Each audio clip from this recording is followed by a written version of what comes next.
Welcome students. I'm Dr. Sonu Shiva, Associate Professor, Department of English, Government Dungur College, Bikaner.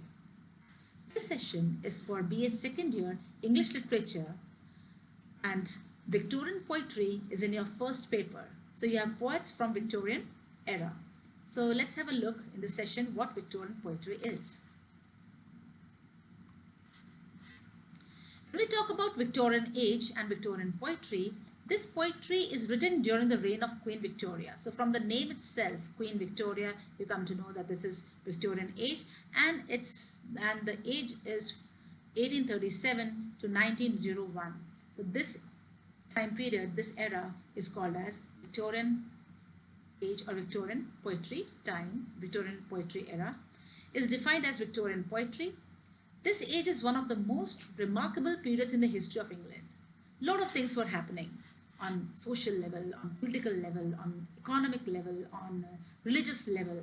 So a lot of, on scientific level, so a lot of things were happening. So it was era of material affluence, political consciousness, democratic reforms, industrial and mechanical progress, scientific advancement, local unrest, education expansion, empire building, and religious uncertainty.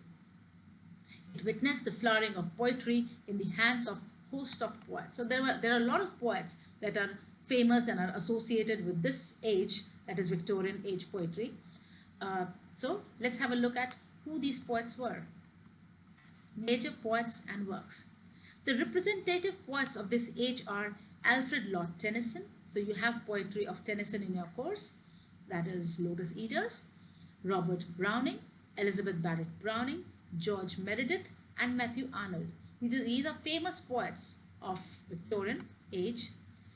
And let's have a look at their chief works.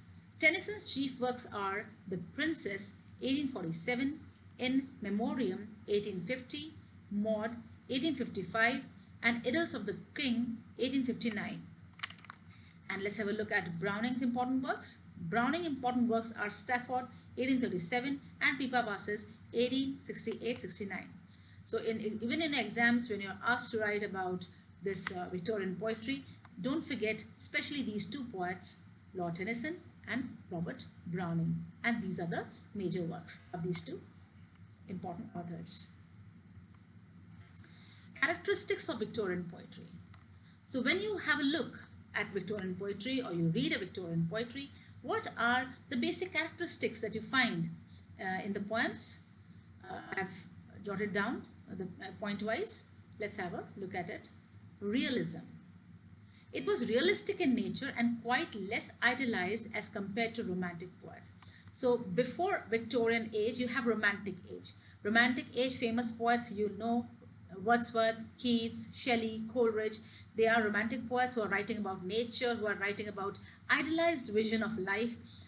But when Victorian age comes, poetry becomes more realistic. There is more realism as compared to romantic poets, because these romantic poets were idealized and believed in art for this art's sake.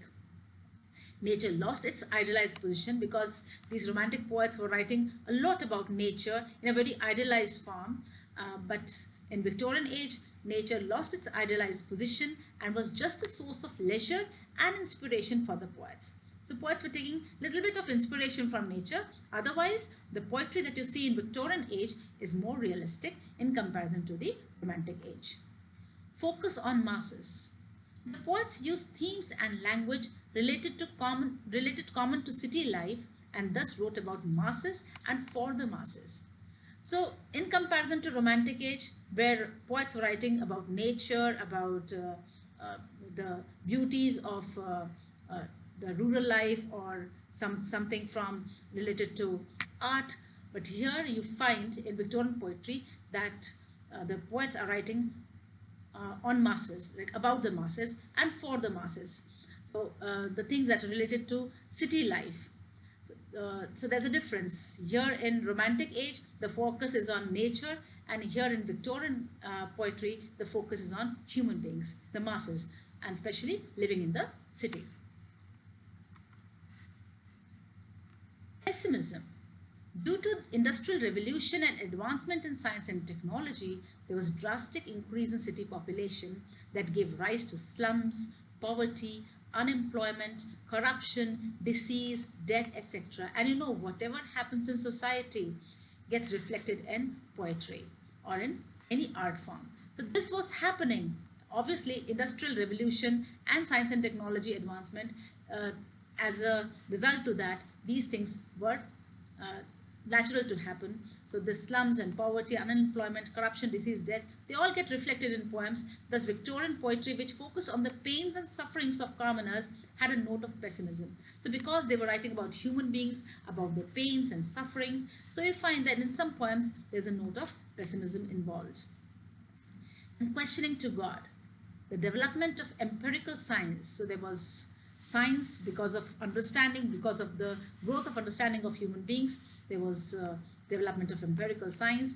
Rationalism and radicalism led people to give up religious thoughts and be more skeptic. So they were questioning things. They were questioning God.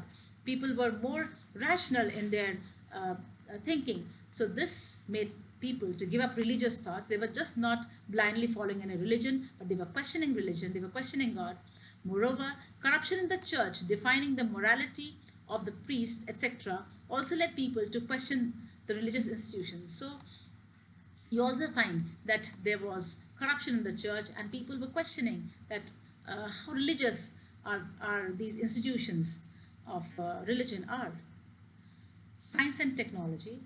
This made them believe that man can find all solutions to his problems and sufferings and should use science for his betterment. Because there was a lot of development of science and technology, the people were having faith towards science and technology, and they believed that perhaps all the solutions lies in science and technology. Sense of responsibility. Victorian poets took a responsibility of social reform and gave voice to the commoners by living with them. So you feel that even their works, they have that sense of responsibility because there was so much of things going on, as I said, unemployment, death, pain, sufferings. So because of that, Victorian poets, through their poem, they were taking this responsibility of reforming society and giving voice to the common people.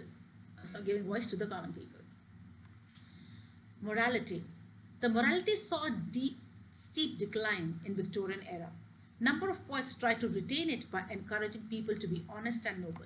So because there was very less morality in society, so it was a moral responsibility of Victorian writers, and through their poems or through their works, they were trying to retain this morality and they were encouraging people to be honest and noble. So you find this note also of encouragement towards honesty and towards being noble is there in the poetry itself. Interest in medieval myths and folklore. The Victorians showed great favor towards medieval literature. They loved mythical and chivalrous anecdotes of medieval knights, courtly love, etc. So you also find that in Victorian age, there are a lot of things from mythology, and they're writing some nice stories about the chivalry of medieval knights and all, courtly love. There was an interest towards these things, towards medieval myths and folklore, which gets reflected in their work. Use of sensory devices and imagery. The era was rich in imagery and pictorial presentation. Sensory devices were used to describe abstract scenes and chaos between religion and science. Because there was a lack of morality in religion, and because science and technology was developing, there was sort of a chaos between them, and poets, they were presenting all this in their poetry by using rich imaginations and pictorial presentations, picturesque presentation of things. So you can see the use of sensory devices and imagery in the poems.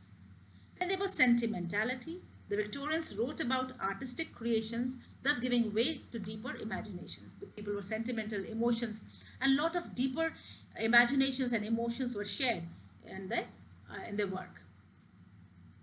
Humor. A number of poets wrote humorous and whimsical verses. So even in poetry, you find the note of humor also in Victorian poems. So some of the poets, they were using humor and whimsical things in their verse. Thank you. I think that we have dealt all the major things that are related to Victorian poetry.